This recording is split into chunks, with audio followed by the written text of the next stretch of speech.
તો જય માતાજી મિત્રો, હું સ્વપ્ન બહાદુર ઠાકોર ને બહાદુર ઠાકોર ઓફિશિયલમાં તમારા બધાનું સ્વાગત છે. તો આજે આપણા સુપરસ્ટાર એટલે કે વિક્રમભાઈ ઠાકોરની વાત કરવાની છે. જે પિક્ચર આવી રહી છે ઘાયલને પૂછો તો ખરા. તો અત્યારે મિત્રો શૂટિંગ ચાલુ છે ફિલ્મનું અને ટૂંક સમયની અંદર એ પિક્ચર આવવાની છે યાર. તો કેટલા લોકો જે બહુ દિલથી પ્રેમ કરે છે તો આ વિડીયોમાં કમેન્ટ કરો. અને બીજી વાત આપણે કરવી છે કે અત્યારે ઇન્સ્ટાગ્રામની અંદર એક વિડીયો બહુ જ વાયરલ થઈ રહ્યો છે અને મમતાબેન સોની જે પણ ખુલાસો કર્યો છે. તો જે અમુક લોકોએ જે વિડીયો બનાવ્યા છે એમના ટોપિક ઉપર હું પણ કહેવા માગું છું અને થોડોક વિચાર આવ્યો કે હાલો આપણે આ થોડોક વિડીયોમાં ચર્ચા કરી દઈએ, કારણ કે આપણે પણ આટલું બધું ફોલોવર છે અને ભાઈ યુટ્યુબમાં, ફેસબુક, ઇન્સ્ટાગ્રામમાં મિત્રો આટલું આપણે, કારણ કે મારો કહેવાનો મતલબ એ છે કે ભાઈ મારે તમને એટલું જ કહેવાનું છે કે મિત્રો કમેન્ટ ખાલી કરો. તમને 2 સેકન્ડનો ટાઈમ જે મારો વિડીયો જોવો છો તો ખાલી કમેન્ટ કરો કે મિત્રો સાચી વાત કે ખોટી વાત, કે વિક્રમભાઈ ઠાકોર ના લીધે મમતાબેન સોની આગળ આવ્યા છે. તો અત્યારે ઘણા બધા સોશિયલ મીડિયાની અંદર વિડીયા જે લોકો બનાવી રહ્યા છે, તો મેં પણ મને એવું વિચારતો કે આપણે આવી રીતે યુટ્યુબ, આપણી ફેમિલી છે મારી યુટ્યુબ ફેમિલી, તો આપણે પણ બતાવી દઈએ, કારણ કે સાચું કે ખોટું મારા વાલા વડીલો વિક્રમભાઈ ઠાકોરના લીધે મમતાબેન સોની આગળ આવ્યા છે. તો ઘણા બધા વિચારતા હોય કે ભાઈ મમતાબેન સોની ના લીધે જ આવે છે. ખોટી વાત છે, કારણ કે એકવાર પીઓને મળવા છે જે પિક્ચર આવી હતી, હા એ પિક્ચરની અંદર વિક્રમભાઈ ઠાકોર અને મમતાબેન સોનીએ જે કામ કર્યું ને એ ફિલ્મ હિટ, એના તે પછી તો કેટલી બધી ફિલ્મો બનાવી સાથે, અને અત્યારે પિક્ચર નથી બનાવતા સાથે. તો મિત્રો અત્યારે ઘણા બધા અંદર સોશિયલ મીડિયાની અંદર વિડીયો વાયરલ થઈ રહ્યા છે અને ઘણા બધા ક્રિએટરો બનાવી રહ્યા છે. અને પણ મને એવું વિચારતો કે સાચી વાત કે ખોટી વાત મારા વાલા વડીલો મિત્રો કમેન્ટ બોક્સમાં જણાવી દેજો.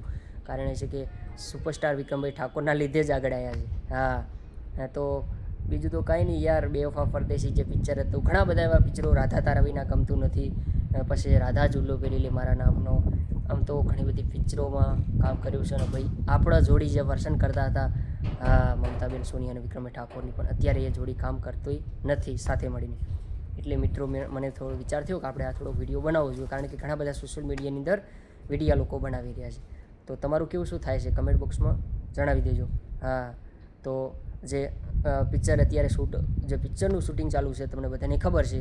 ઘાયલને પૂછો તો ખરા એની શું થાય છે, એની વેદના શું છે, એના આંખમાંથી આંસુ છે, એ જે ઘાયલ થઈને ફરતો હોય એવી રીતના એવો વિચાર એના એ ટોપિક ઉપર આજે ફિલ્મ આવી રહી છે. તો તમારું કેવું શું થાય છે મિત્રો?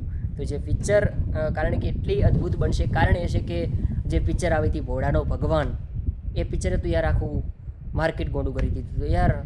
વાત ના પૂછો યાર. હા, જે જેટલા વર્ષના કાકા પણ નાચ કરવા મળ્યા કે દિલ ધડકે, જે શબ્દો હતા છે રીતે કે ધક ધક ધડકે દિલ કે મળવા તડપે દિલ.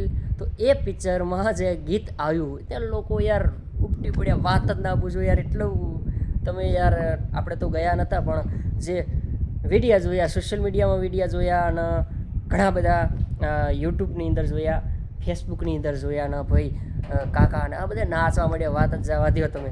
તો ટોકીટ ઉપર બૂમ પડાવે એવી પિક્ચર આવી રહી છે, જે ફરીથી આપણા વિક્રમભાઈ ઠાકોરની જે ઘાયલને પૂછો તો ખરા, જે અત્યારે શૂટિંગનું ચાલી રહ્યું છે ને એ પણ ઇન્સ્ટાગ્રામની અંદર વિડીયા બૂમ પડાવી રહ્યા છે. તો તમારું કેવું શું થાય છે કમેન્ટ બોક્સમાં જણાવી દેજો. ને તો સરસ મજાનો મિત્રો આટલે જો ડિસ્ટર્બ ના થાય એટલા માટે મેં આટલે વિડીયો બનાવ્યો છે. ભાઈ જુઓ આપણે આવી ગયા છીએ ફાટકે, હા સોતલપુર. તો મિત્રો આટલે બહુ મજા આવે વાત કરવાની અને વિડીયો બનાવવાની, શૂટ કરવાની. તો તમને આ વિડીયો તો ગમી ગયો છે કમેન્ટ બોક્સમાં જણાવી દેજો મારા વાલા વડીલો મિત્રો.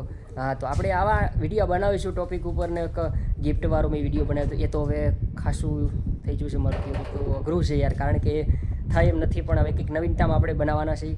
હા, એ પણ તમે સપોર્ટ કરજો, સબસ્ક્રાઈબ કરીને જો વિડીયો ગમી ગયો હોય તો કમેન્ટ બોક્સમાં જણાવી દેજો. જય માતાજી, જય મા મેળી.